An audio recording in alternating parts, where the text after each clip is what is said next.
마태복음 26장에도 본문의 내용이 기록되어 있습니다. 마태복음 26장에 보면 이 잔치가 열린 본문의 장소가 나병 환자 시몬의 집이다라고 말하고 있습니다. 아마 이 시몬이 나병에 걸렸는데 주님께서 그 병을 치료해 주셔서 너무나 감사해서 주님을 초청해서 잔치를 한 것이 아닌가 생각합니다. 왜냐하면 그 당시 나병 환자는 사람들과 접촉하지를 못했거든요. 그럼 돌에 맞아 죽을 수도 있었습니다. 그런데 사람들과 주님을 초청했다고 하는 것은 나병이 다 치유함 받았다는 걸 말하죠. 근데 오늘 본문에 보면 이 나병 환자 집에 주님과 사람들이 초청을 받아서 잔치를 벌이는데 이 잔치하는 중에 주님께 헌신한 2명의 여인이 나옵니다. 첫 번째는 마르다라고 하는 여인입니다. 오늘 말씀에 보면 2절에 말하기를 거기서 예수를 위하여 잔치할세 마르다는 일을 하고 라고 말하고 있습니다. 많은 사람들이 다 잔치를 벌여서 즐겁게 놀고 있는데 거기에서 한 여인 마르다라고 하는 그 여인은 그 잔치에 동참하지 않았어요. 뭐라고 있었냐면 주님이 드실 음식을 만들고 있었습니다. 여기 주님께 드릴 음식을 만들었다. 이 말은 주님께 헌신했다라고 말할 수가 있습니다. 여러분 잔치하는 집은 마르다의 집이 아니에요. 시몬의 집입니다. 남의 집이지요. 근데 마르다는 남의 집임에도 불구하고 거기서 열심히 나의 음식을 만듭니다. 왜냐하면 이 음식 만들어서 주님께 드리고 싶기 때문에 그렇습니다. 어떤 사람은 이렇게 말한 사람이 있습니다. 마르다는 거기 잔치하는 중에서 다른 사람들 다 잔치하느라 즐겁게 노는데 자기 혼자 음식을 만들기 때문에 불평했을 것이다 라고 말합니다. 저는 그렇게 생각하지 않습니다. 오히려 마르다는 더 기쁘게 음식을 만들었을 거예요. 내가 주님을 위해서 음식을 만들다니, 내가 만든 음식을 주님이 먹다니, 마르다는 것이 너무나 기뻐서 힘들 줄 모르고 주님을 위해서 음식을 만들었을 것입니다. 여러분, 우리도 이 마르다와 같은 마음으로 헌신해야 됩니다.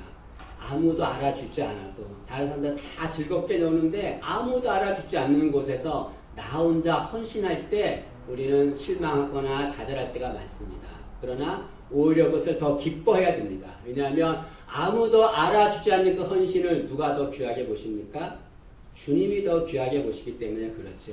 여러분, 내가 지금 아무도 모르게 헌신하고 있다고 한다면 마르다를 생각하셔서 아무도 알아주지 못하지만 주님이 내 헌신을 보시는구나 하는 마음으로 헌신하기를 간절히 소원합니다. 근데 본문에 보면 마르다 외에 또 한 명의 여인이 주님께 헌신합니다. 그 여인은 마르다입니다. 여기에 잔치가 벌어지고 있는데 한참 잔치가 진행되는 중에 이 마리아가 돌발적인 행동을 합니다. 그것은 주님의 발에 향유를 부어요. 그리고 자신의 머리털로 주님의 발을 닦습니다. 만약에 마리아가 주님의 발만 닦는 것이 목적이었다고 한다면 물 한 대야와 수건 한 장이면 족합니다. 주님, 마리아는 그렇게 하지 않았어요. 마리아는 물이 아니라 향유를 부었다라고 말합니다. 이것은 주님께 헌신했다는 것을 말씀하고 있습니다. 저는 오늘 말씀을 통해서 마리아의 헌신을 통해서 마리아가 우리에게 어떤 마음을 헌신해야 되는지를 가르쳐주고 있습니다. 마리아를 통해서 헌신자의 자세를 갖기를 원합니다. 첫째로 주님께 헌신하려면 겸손해야 합니다. 그리고 마리아는 주님의 발에 향유를 붓고 머리털로 그 향유를 닦았다라고 말하고 있습니다. 마리아의 행동을 본 사람들은 수군거렸을 것입니다. 왜 그러냐면 그 당시에 다른 사람의 발을 닦는다는 것은 뭘 말하냐면 나는 당신의 노예입니다 라는 말이에요. 그 당시에는 노예만이 주인의 발을 닦았기 때문에 그렇습니다. 또 머리를 풀어 헤쳤다는 것은 당시 유대인들 여자들은 머리 풀어 헤치는 것을 큰 수치로 여겼습니다. 그런데 주님의 발을 닦고 자신의 머리털로 그 발을 닦았습니다. 사람들이 수군거렸겠죠. 그러나 마리아는 전혀 개의치 않았습니다. 마리아는 어떤 마음으로 헌신한 겁니까? 자신을 마치 주님의 종처럼 선한 여인처럼 겸손하게 자신을 낮춰서 헌신한 겁니다. 여러분, 헌신은 누가 합니까? 교만한 사람이 헌신할까요? 절대로 교만한 사람은 헌신하지 않습니다. 겸손한 사람만 헌신하는 거예요. 그래서 헌신하는 사람을 보면 저 사람은 겸손하구나 라고 생각하면 됩니다. 두 번째로 주님께 헌신하려면 주님과 밀착해야 합니다. 마리아가 주님의 발에 향유를 부었어요. 주님의 발에 향유를 붓고 머리털로 닦았습니다. 그러려면 어떻게 해야 될까요? 주님과 밀착해야 되죠. 주님과 최대한 가까이 있어야 그 일을 행할 수가 있습니다. 여러분, 주님과 헌신하려면 주님과 가까이 있어야 돼요. 밀착되어 있어야 돼요. 주님과 멀리 있으면 절대로 헌신할 수가 없습니다. 예수님의 제자 중에 베드로가 있습니다. 흔히 말하기를 예수님의 제자 베드로는 수제자다라고 말합니다. 예수님은 어디를 가든지 거의 베드로를 대동하고 다니셨어요. 베드로도 그걸 알았는지 주님께 뭐라 그랬냐면, 주님, 내가 주님과 함께 감옥에 갈 수 있고 주님과 함께 죽을 수도 있습니다. 이 말은 무엇입니까? 나는 주님을 위해서 얼마든지 헌신할 수 있습니다. 그런 말이죠. 이렇게 헌신을 장담했어요. 그런데 주님께서 십자가를 질 때 베드로는 어떻게 했습니까? 헌신은커녕 주님을 모르다 3번 부인하고 주님을 도망가고 말았습니다. 왜 그렇게 했을까요? 내가 주님을 위해 헌신하겠다라고 다짐했는데 왜 주님을 배반하고 도망갔을까요? 그것은 주님과 가까이 있지 않았기 때문에 그렇습니다. 주님께서 잡히시던 날에 베드로의 행동이 있습니다. 마태복음 26장 57절에서 58절에 말하기를, 예수를 잡은 자들이 그를 끌고 대제사장 가야바에게로 가니 거기 서기관과 장로들이 모여있더라. 베드로가 멀찍이 예수를 따라 대제사장의 집들에까지 가서 그 결말을 보려고 안에 들어가 하인들과 함께 앉았더라. 주님께서 지금 붙들려 가고 있는데 베드로가 어떻게 했다고 그랬습니까? 멀찍이 예수를 따랐다고 그랬어요. 주님과 가까이 하지 않았습니다. 주님과 밀착하지 않았어요. 그렇기 때문에 그는 주 앞에 헌신할 수가 없는 겁니다. 여러분, 우리는 어떤 삶을 살아야 합니까? 주님과 밀착한 삶을 살아야 돼요. 주님과 함께하는 삶을 살아야 합니다. 주님과 함께하면 헌신할 수 있을 뿐 아니라 어떠한 시험도 이길 수가 있는 겁니다. 어떻게 하면 주님과 밀착할 수 있습니까? 제가 생각하기에는 예배와 기도와 말씀 외에는 다른 방법이 없습니다. 오직 그것만이 주님과 밀착할 수가 있습니다. 우리 교회는 제가 생각해 보니까 한 주에 기도와 예배와 이런 모임들이 10번 이상 있습니다. 한 주에. 매일 새벽 예배가 있죠. 밤 9시에 기도회가 있죠. 수요 예배, 금요 예배, 주일 예배, 모든 예배가 10번 이상 됩니다. 그 10번 이상 되는 예배에 언제든지 나와서 예배 드릴 수 있어요. 문은 항상 열려 있습니다. 내가 정말 주님과 밀착하고 주님과 함께하기를 원한다면 행동을 해야 돼요. 행동을. 주 앞에 나와서 주님께 예배 드릴 때에 주님과 밀착할 수가 있습니다. 바라기는 우리 모두가 다 주님과 함께함으로, 밀착함으로 온전한 헌신을 하기를 간절히 소원합니다. 세 번째로 주님께 헌신하려면 나에게 있는 것을 깨트려야 합니다. 마리아가 주님께 향유를 부었어요. 근데 향유를 부으려면 반드시 해야 될 것이 있습니다. 그것이 뭐냐면 옥합을 깨트려야 돼요. 향유는 옥합에 담아 놓습니다. 그리고 그 입구를 봉해놔요. 그래서 그 입구를 열지 않으면, 옆구를 깨지 않으면 향유는 절대로 부을 수가 없습니다. 많은 사람들이 나는 주님께 향유를 붓기를 원합니다 라고 말한 사람이 있습니다. 그런데 향유를 붓지를 못해요. 왜 그럴까요? 그 향유를 깨트리지 않기 때문에 그렇습니다. 내가 주님께 헌신하려면 나의 시간과 나의 물질을 깨트려야 돼요. 나만을 위해 사용했던 시간, 나만을 위해 쓰는 물질, 이 모든 것들을 다 주님을 위해 헌신해야 됩니다. 주님을 위해 사용해야 돼요. 그럴 때에 온전한 헌신을 할 수가 있습니다. 그냥 무엇보다 가장 우선적으로 깨트려야 될 것은 무엇입니까? 나 자신을 깨트려야 되죠. 나 자신을.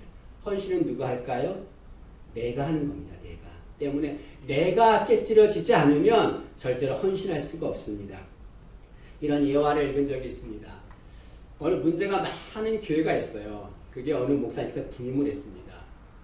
이 목사님께서 어떻게 하면 이 교회 문제 많은 교회를 어떻게 해결할 수 있을까 막 기도를 했어요. 그러고 나서 성도들한테 다 연락을 했습니다. 뭐라고 그랬냐면 드디어 우리 교회의 문제를 일으키는 주범을 제가 찾아냈습니다. 그 주범이 지금 죽어 있습니다. 우리 교회에서 장례를 치를 테니까 여러분들 한 분도 빠짐없이 다 교회로 오세요 그랬어요. 사람들이 궁금했죠. 도대체 어떤 놈이 교회 문제를 일으키는가 하고도 막 화를 내면서 교회를 다 몰려들었습니다. 교회 다 왔는데 앞에 관이 있는 거예요. 목사님 말씀하시기를 이 관 안에 우리 교회 문제를 일으키는 자가 누워 있습니다. 죽어 있습니다. 한 명씩 와서 누군지 한번 보고 들어가세요 라고 말했습니다. 사람들이 막 앞다퉈서 먼저 보려고 했겠죠. 줄을 쫙 서서 한 명씩 보는데 그 관을 이렇게 들여다보더니 사람들이 아무 말도 하지 못해요. 그리고 자기 자리에 가서 조용히 앉습니다. 어떤 사람은 흐느껴 울며 기도합니다. 왜 그랬을까요? 그 관 안에 거울이 들어있었어요. 거울을 보니까 누구 얼굴이 보입니까? 자기가 보이는 거예요. 자기가. 이 교회에 문제를 일으킨 자가 누구냐? 다른 사람이 아니라는 거죠. 내 자신이 이게 문제를 일으킨다는 겁니다. 내가 죽지 아니하면, 내가 깨뜨려지지 아니하면 절대로 어떠한 헌신도 일어날 수가 없습니다. 내가 깨뜨려질 때에 우리 가정도, 우리 교회도 하나님께서 귀하게 쓰실 줄로 믿습니다. 여러분, 무엇보다 내 자신을 깨뜨려야 됩니다. 여러분, 우리 삶의 열매 맺기를 원한다면 딱딱한 내 마음을 깨뜨려야 돼요. 깨뜨려야 돼요. 그래야만 열매를 맺을 수가 있습니다. 여러분, 10년, 20년 아니면 평생 신앙생활하는 것, 그것이 중요한 것이 아니죠. 내가 정말 어떤 마음 자세로 주님 앞에 앉는가. 여러분, 내가 주님 보시기에 딱딱한 마음이 있으면 깨트려야 돼요. 그럴 때에 주님께 온전한 헌신을 할 수 있을 줄로 믿습니다.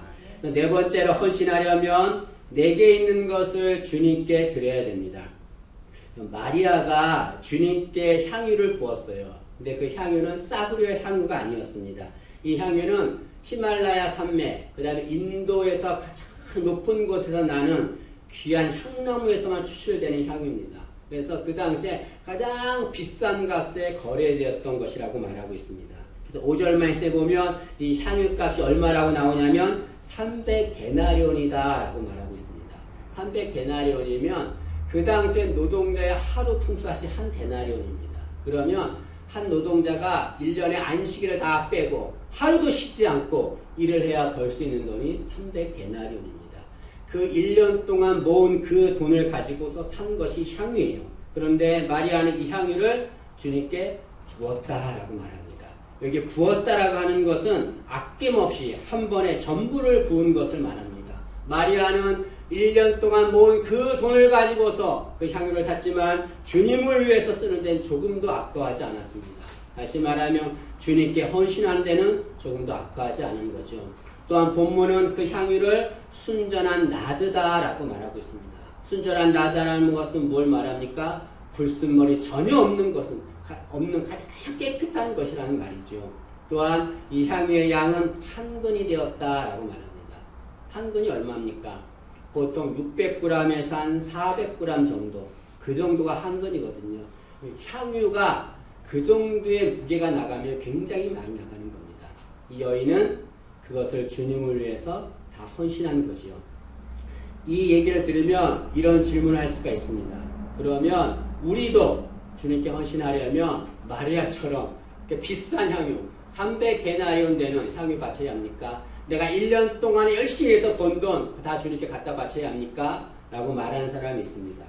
이런 사람들은 어떤 생각이냐면 주님은 우리가 헌신할 때에 가장 크고 좋은 것만을 받기를 원한다라고 생각하는 거죠.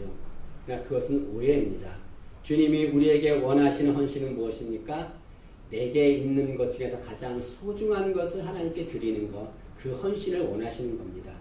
필라델피아에 가면은 $5짜리 교회가 있어요. $5 교회가 있습니다. 그 교회가 생긴 유래가 있어요. 그게 뭐냐면 그 마을에 혼자만 교회 다니는 스잔이라고 하는 여인, 소녀가 있었어요. 근데 혼자만 교회 다니고 머니까 너무 힘든 거예요. 하나님 앞에 기도했습니다. 하나님, 이 곳에 교회를 세워주세요. 너무 멀어서 교회 가기 힘듭니다. 교회를 세워주세요. 기도했어요. 그런데 얼마 세월이 지나서 이 아이가 죽게 되었습니다. 죽을 때 그 죽은 아이의 품속을 보니까 품속에서 2개가 나왔어요. 2가지가. 하나는 뭐냐면 교회가 세워지기를 간절히 소망하며 쓴 편지하고 $5 지폐가 있었습니다. 그 아이의 전 재산이겠죠. 그걸 가지고서 교회가 세워지기를 간절히 기도했습니다. 이 이야기가 미국 전역에 다 퍼졌어요. 사람들이 감동을 받고서 돈을 헌금을 하기 시작했습니다. 그리고 그 돈을 모아서 그 마을에 교회가 세워졌습니다. 여러분, $5로 어떻게 교회가 세워질 수 있습니까? 세워질 수 있습니다. 어떤 마음으로 주 앞에 드릴 때 세워질 수 있습니까? 자신에게 있는 가장 귀한 것을 드릴 때에 그것이 크든지 작든지 내게 있는 가장 소중한 것을 드릴 때에 하나님이 그것을 귀하게 쓰실 줄로 믿습니다. 여러분, 내게 있는 가장 소중하고 귀한 것이 무엇입니까? 그거를 주님은 받기를 원하세요. 그걸 통해서 하나님께서 귀하게 역사할 줄로 믿습니다. 그러면 이렇게 마리아가 자신의 모든 것을 다 투자해서 산 향유를 주님께 부은 이유가 무엇입니까? 그 여인이 뭐 시간이 남아서 그랬습니까? 돈이 많아서 그랬습니까? 그 이유는 마리아는 주님께 가장 소중한 것을 받았기 때문에 그렇습니다. 11장에 보면 어떤 내용이 나오냐면 마리아와 마르다에게는 오라버니가 있었어요. 나사로입니다. 가장 소중한 존재죠. 자신들에게 있어서. 근데 나사로가 어떻게 되냐면 죽었어요. 가장 소중한 존재가 죽은 거예요. 얼마나 상심이 컸겠습니까? 그렇게 상심이 큰 마르다와 마리아를 위해서 주님이 그 나사로를 다시 살려줬어요. 이것은 뭘 말합니까? 마리아와 마르다에게 가장 소중한 것을 준 것을 말하지요. 마리아와 마르다는 나사로의 생명을 살려주신 주님, 자신의 가장 소중한 것을 주님께 자신의 가장 소중한 것을 드린 겁니다. 이것은 마땅한 것이죠. 여러분, 우리 자신을 생각해 보세요. 우리는 왜 주님께 헌신해야 합니까? 왜 주님께 헌신해야 될까요? 그것은 주님께 가장 소중한 것을 받았기 때문에 그렇습니다. 우리는 죄로 인해 저주를 받은 자들이었습니다. 영원한 불목 지옥에 가서 살 수밖에 없는 자들이었어요. 그러나 주님께서 우리에게 영원한 생명을 주셨어요. 가장 소중한 것을 우리에게 주신 거죠. 우리에게 영원한 생명, 가장 소중한 것을 주시기 위해서 주님은 어떻게 하셨습니까? 십자가에서 말없이 처절하게 죽으셨습니다. 우리를 위해서 우리에게 소중한 생명 주시기 위해서 주님이 그렇게 하신 거죠. 한탄강에 집을 짓고 사는 장로님 부부가 계세요.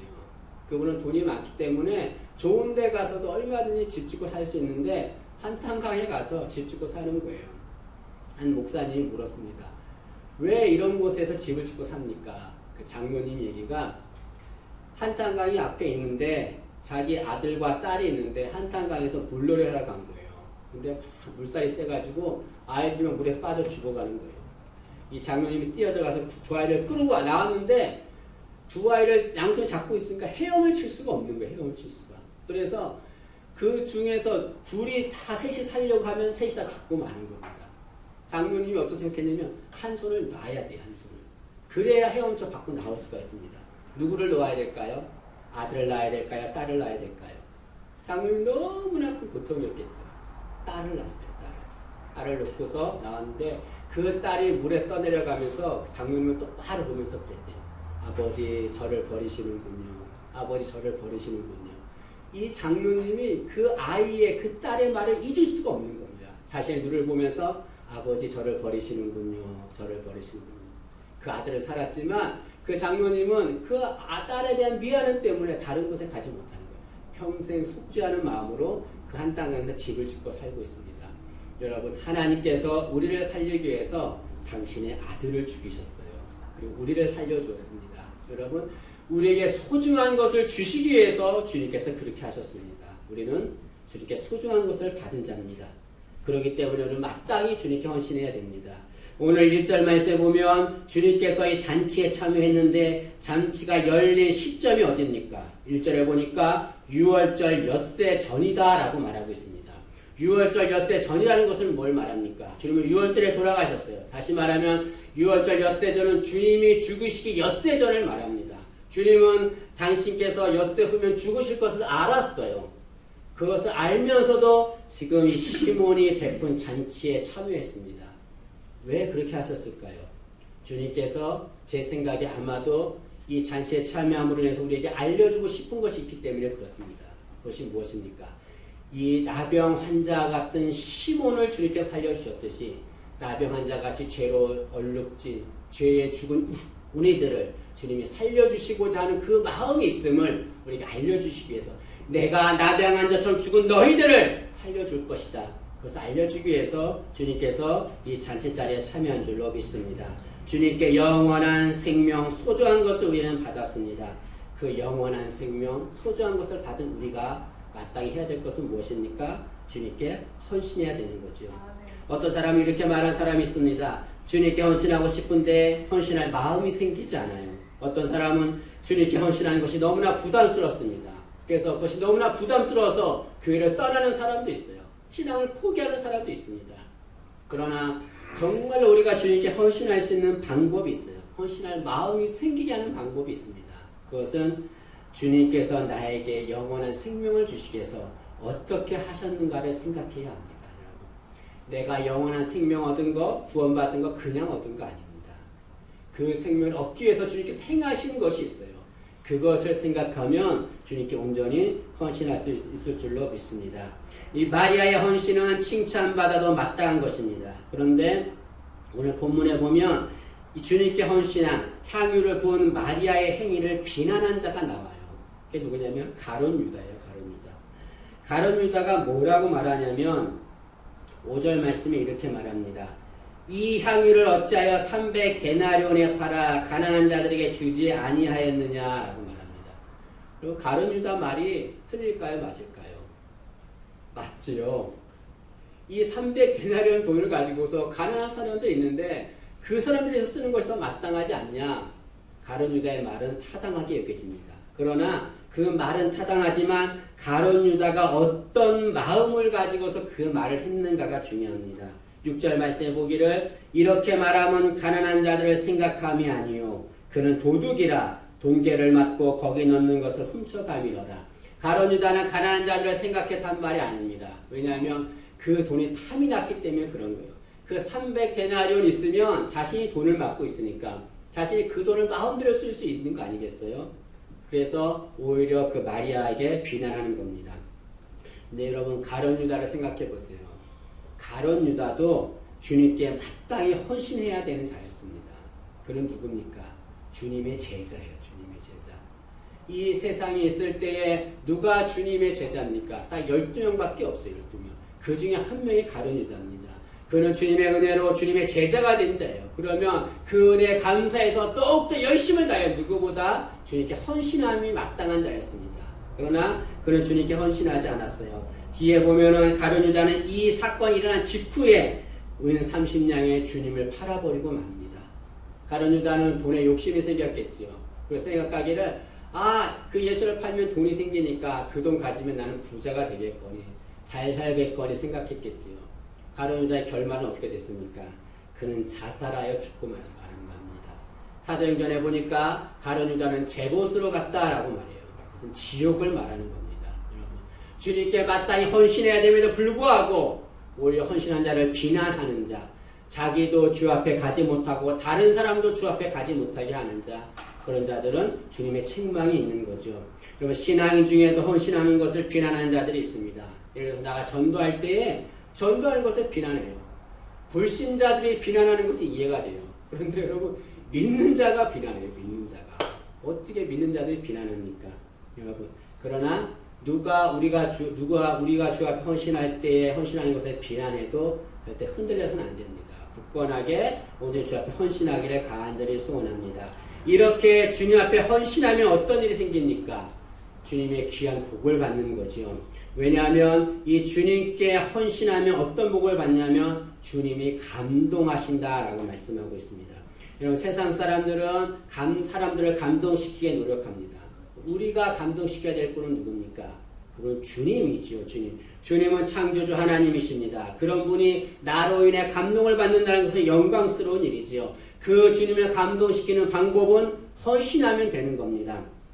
마태복음 26장에도 이 마리아의 사건이 나오는데 거기에 주님께서 마리아의 헌신을 보고서 뭐라고 말씀했냐면 이 여자가 내게 좋은 일을 하였느니라 라고 말합니다. 이 말은 이 여자가 내게 감동을 주었다 그런 말이죠. 그리고 뒤이어서 하시는 말씀이 온 천하 어디에든지 복음이 전파되는 곳에서는 이 여자가 행한 일도 기억하리라 라고 말씀하고 있습니다. 이것은 주님의 마리아의 헌신에 너무나 감동해서 말씀하신 거예요. 이 여인의 헌신 내게 감동을 주었다. 이 여인의 헌신이 온 천하 복음이 전파되는 곳마다 다 전파될 것이다 라고 말씀하고 있습니다. 그 3절 하반절에 보면은 이 여인이 향유를 붓자 그 집안에 향유 냄새가 가득했다 라고 말씀하고 있습니다. 여러분 내가 주님께 헌신함으로 우리 가정에 향유 냄새가 가득할 줄로 믿습니다. 내가 헌신함으로 우리 교회에 향유 냄새가 가득할 줄로 믿습니다. 그곳에 모인 자들이 향유 냄새를 다 맡았을 것이에요. 그들의 마음이 어땠을까요? 기뻤겠죠. 좋은 냄새니까 기쁘고 감동을 받았겠지요. 여러분, 나의 헌신이 주님을 감동시키는 거예요. 나의 헌신이 다른 사람들을 감동시킬 줄로 믿습니다. 1948년 1월에 인도의 지도자인 간디가 피살되었습니다. 이 간디가 피살되자 적게는 20만에서 60만 명, 많게는 100만에서 200만 명이 되는 인도인들이 다 간디를 따라 죽었다라고 말하고 있습니다. 여러분, 세상 지도자가 죽어도 이렇게 많은 사람들이 동참하는데 우리를 죄에서 구원하시고 우리를 살려주시고 우리의 소중한 생명을 주신 그 주님께 온전히 헌신해야 되는 것은 마땅한 것이라고 합니다. 여러분, 마귀가 가장 요긴하게 사용하는 사람이 있습니다. 그 사람은 헌신하지 않는 사람입니다. 주님께 헌신하지 않으면 마귀의 사용거리가 되고 맙니다. 여러분, 정말로 우리가 온전한 삶을 다해서 주님께 헌신하기를 간절히 소원합니다. 주님 앞에 갔을 때 우리가 주님께 내놓을 것이 무엇입니까? 세상 살 때 내가 주님께 헌신한 그것을 온전히 내놓을 때에 주님 기뻐할 줄로 믿습니다. 말씀을 마치겠습니다. 주님은 우리가 헌신하기를 원하십니다. 우리는 마르다와 마리아처럼 주님께 온전히 헌신해서 주님을 감동시키기를 간절히 소원합니다.